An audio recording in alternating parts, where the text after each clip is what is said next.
শান্তির বাজারের দুই ঠিকাদারের বিরুদ্ধে সাংবাদিক সম্মেলনে মিলিত হলেন শান্তির বাজারবাসী।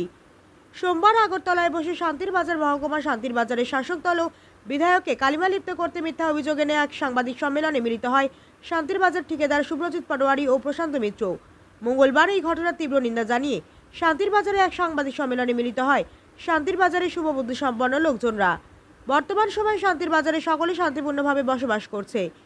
এই শান্তির বাতাবরণকে নষ্ট করতে এই দুই ঠিকাদার অপপ্রচার চালাচ্ছে বলে অভিযোগ। আজকের সাংবাদিক সম্মেলনের মাধ্যমে জানানো হয়, গত 2023 নির্বাচনের পর সুব্রজিৎ পাটোয়ারি শান্তির বাজার সিপিআইএম পার্টি অফিস থেকে লক্ষাধিক টাকার রড চুরি করে নিয়ে যায়। এই বিষয়ে তৎকালীন বিজেপির মণ্ডল সভাপতি শ্যামলাল দেবনাথ প্রতিবাদ করেছিলেন। অপরদিকে বিলোনিয়ার ঠিকাদার গৌতম চৌধুরী স্টোন বোঝাই গাড়ি শান্তির বাজারে আটক করে অর্থ আদায়ের অভিযোগে মামলা করা হয়েছে সুব্রজিতের বিরুদ্ধে।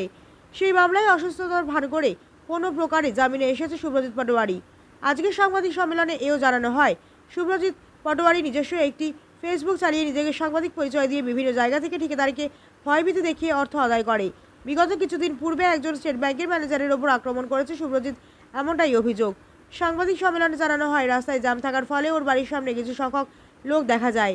এই লোকগুলি দেখিয়ে সে অপপ্রচার চালায় ওর বাড়িতে আক্রমণ হয়েছে।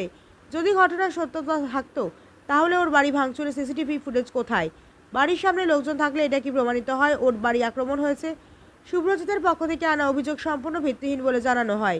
অপরদিকে সুব্রজিৎ পাটোয়ারি ও প্রশান্ত মিত্র অভিযোগ করেছে তাদের দোকান ঘরে তালা দেওয়া হয়েছে। এই অভিযোগের ভিত্তিতে এপিএমসির চেয়ারম্যান দুলাল দেবনাথ জানান, এই দুই যুবক জোরপূর্বক সুপার মার্কেটের স্টল দখল করে রেখেছে। বিগত অনেক বছর স্টলের ভাড়া পরিশোধ করা হয়নি, তাই আইন অনুযায়ী স্টলে তালা দেওয়া হয়েছে। প্রশান্ত মিত্র অনেক বেকার যুবকদের স্টল প্রদান করার নামে অর্থ হাতিয়ে নিয়েছে বলে অভিযোগ উঠল আজকের এই সাংবাদিক সম্মেলনের মধ্য দিয়ে। এই দুই যুবক 1 মাস যাবৎ বাড়িতে আসতে পারছেন না, এই কথা সম্পূর্ণ ভিত্তিহীন বলে জানানো হয়। তাই আজকের সাংবাদিক সম্মেলনের মধ্য দিয়ে দুই ঠিকাদারের অপপ্রচারে কানে না দেওয়ার জন্য বিশেষ আহ্বান জানানো হয়। কালকে আমরা দেখেছি একটা সাংবাদিক সম্মেলন করেছেন সুব্রজিৎ পাটোয়ারি এবং কি মিত্র বলে ওকে প্রশান্ত মিত্র, সম্পূর্ণ ভিত্তিহীন। তারা যখন ঠিকাদারি কাজ করে সেই কাজের কারোর থেকে ইট এনেছে, পাথর এনেছে, কারোর থেকে বালু এনেছে, তাদের টাকা দিচ্ছে না। তো টাকার জন্য ওদেরকে প্রেসার দেওয়া হয়েছে, সেই জন্য ও মিথ্যা অভিযোগ করে আমাদের দলকে কালিমা লিপ্ত করার জন্য এবং আমাদের সংগঠনটা যাতে আগামীতে এগিয়ে যেতে না পারে সেই কালিমা লিপ্ত করার জন্য সে এইসব অভিনয়গুলো করছে।